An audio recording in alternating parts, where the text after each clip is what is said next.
उन्होंने भी उस पर जादू किया होगा काला, ताकि वो ना चल सके। और विराट जो है वो ज्यादा, ये तो आप बता रहे हैं खुद से ना, फिर मुझसे ना पूछें। मुझे ये आइडिया है, ये लगता है। Are you comedy me?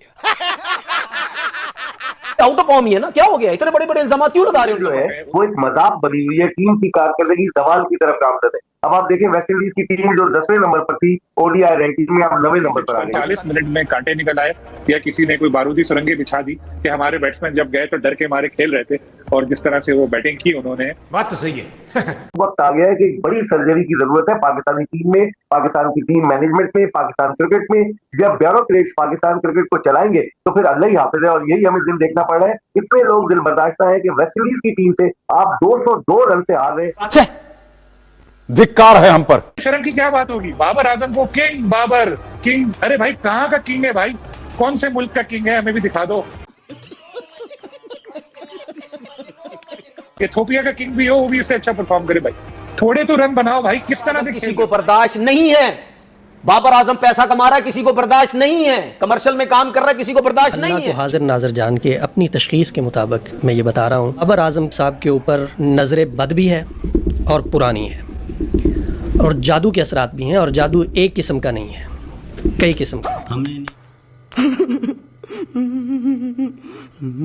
Team को क्यों नहीं है समझ आ रहा कि आप जिस काम के लिए जा रहे हैं वो क्यों नहीं कर रहे? आप फिर मूड खराब कर दिया। नहीं करना है ये बात।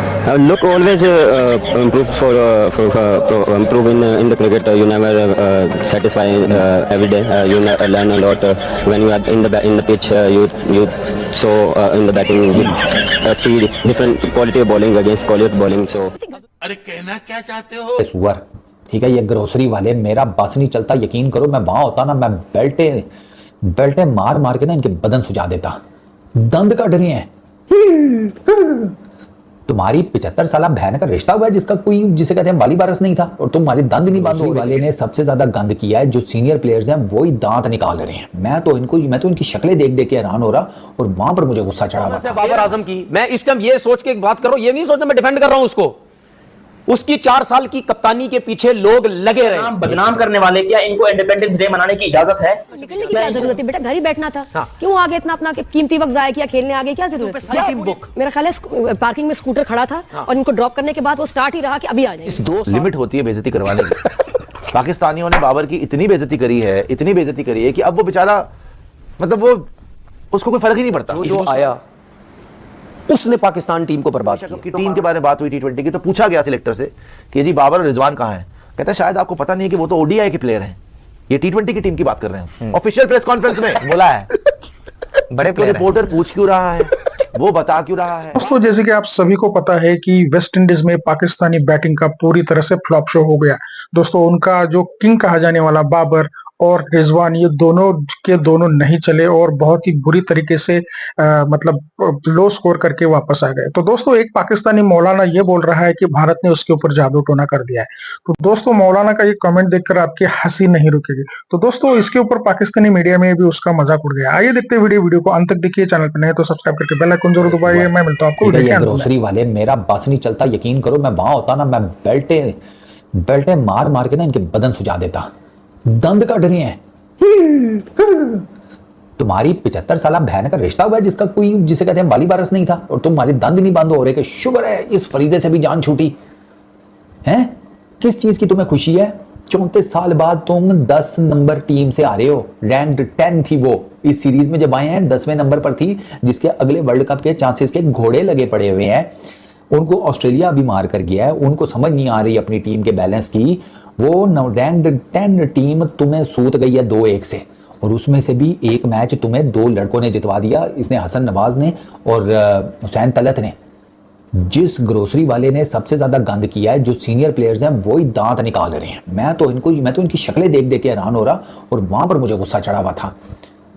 ये ऐसे बेशरम है, ये ऐसे डीट हैं। ये हमारा कप्तान, उसकी तुम लोगों ने वो देखी है प्रेसर में उसने जो बातें की हैं, उसने सारा मलबा डाल दिया पहले 3 के ऊपर। कि वो पहले 3 विकेटें जो गिरी हैं, कि हमारी पहले 3 विकेटें असल में जल्दी गिर गई।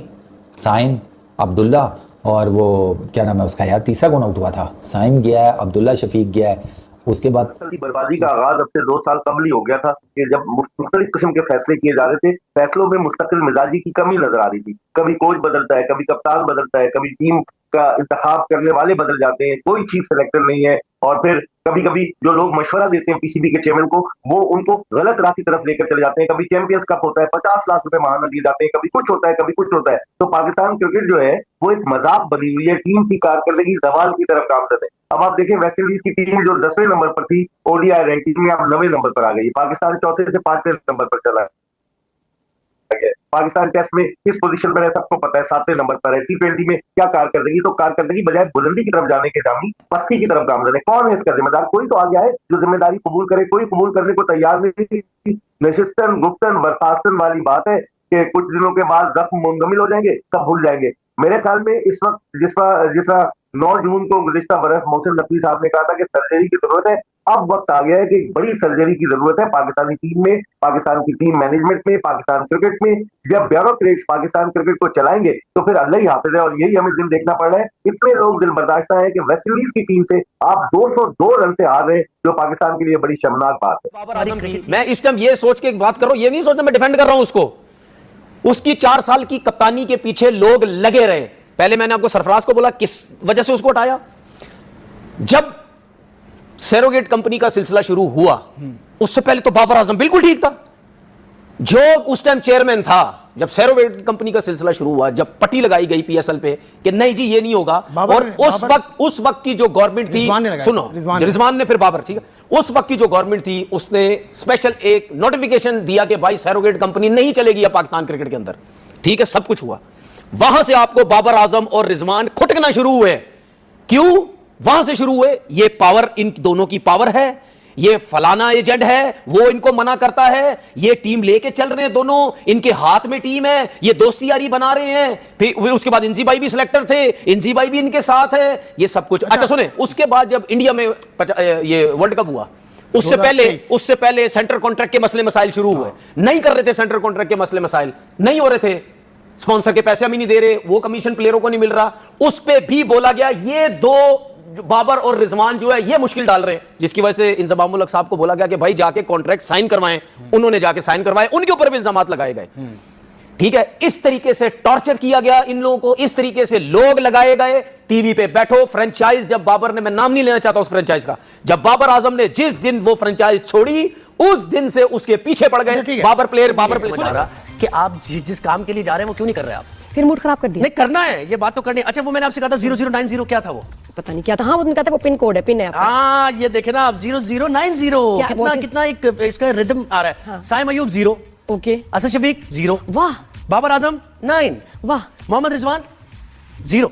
मैं कह रही थी घर से निकलने की क्या जरूरत है बेटा, घर ही बैठना था। हाँ। क्यों आगे इतना अपना कीमती वक्त जाया किया, खेलने आगे क्या जरूरत थी? अब्दुल्ला शफीक 0, साइम अयूब 0, बाबर आजम 9, रिजवान 0, आगा 30, नवाज 13 और यूं 92 पे सारी टीम बुक। मेरा ख्याल है पार्किंग में स्कूटर खड़ा था। हाँ। और इनको ड्रॉप करने के बाद वो स्टार्ट ही रहा कि अभी आ जाएंगे। ऐसी धुलाई की है ना वेस्ट इंडीज ने आपकी, ऐसी जबरदस्त धुलाई की है, शायद होप को याद रखेंगे आप कि सारी उम्मीदों पर पानी फेर दिया। तो जैसे कि आपने वीडियो में देखा कि कैसे पाकिस्तानी मौलाना ये बोल रहा है कि बाबर आजम पे भारत ने काला जादू कर दिया है।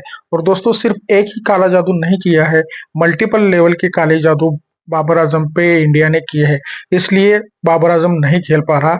और बाबर आजम के ऊपर काला जादू करके बाबर आजम को डाउन करके विराट कोहली को ऊपर उठाने की भारत ने कोशिश की है, ऐसा पाकिस्तानी मीडिया का कहना है। तो दोस्तों इसके ऊपर पाकिस्तानी मीडिया की जो एंकर है उसने भी बहुत उसका मजाक उड़ाया है।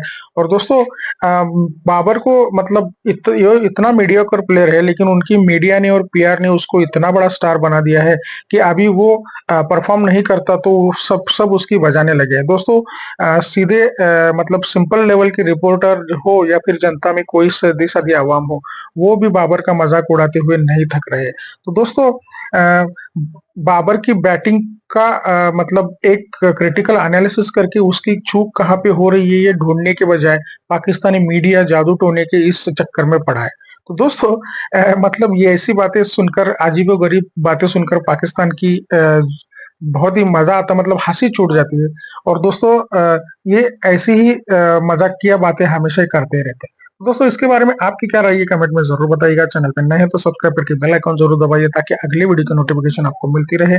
आज की वीडियो में यही रुकते हैं, मिलते हैं और एक नई वीडियो के साथ। जय हिंद, वंदे मातरम।